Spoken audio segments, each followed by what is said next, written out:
துலாம் ராசியில் இருக்கக்கூடிய சித்திரை 3 4. அடுத்தது துலாம் ராசி இருக்கக்கூடிய சுவாதி,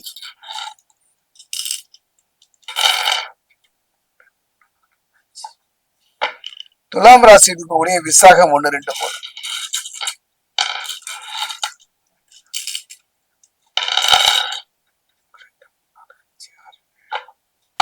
ஜீவனஸ்தானத்தை பொறுத்த வரைக்கும் உச்ச குரு இருப்பதனால கொஞ்சம் கவலைகள் தொழில் ரீதியா மன ரீதியா வந்து சென்று விடும்.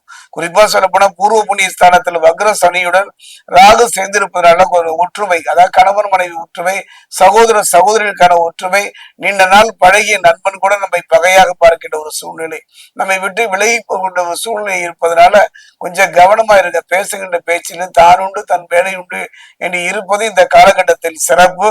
10ல் குரு பதவியை கெடுக்கும் என்பார்கள். ஒண்ணு சொல்லிக் கொள்றேன், இதெல்லாம் இப்படித்தான்.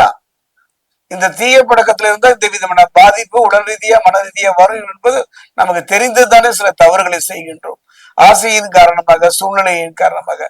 அதே 10ல் குரு இருந்தா பதவி பறிபோகும் என்பார்கள். அதைத்தான் நான் முன்னாடியே சொன்னேன். அரசு துறையில, பொதுத்துறையில, ஆன்மீகத்துல, சொந்த தொழில் செய்பவர்கள சற்று கவனமாக இருங்க. காரணம், ஒரு முறைக்கு இருமுறை கவனமாக இருங்கள்.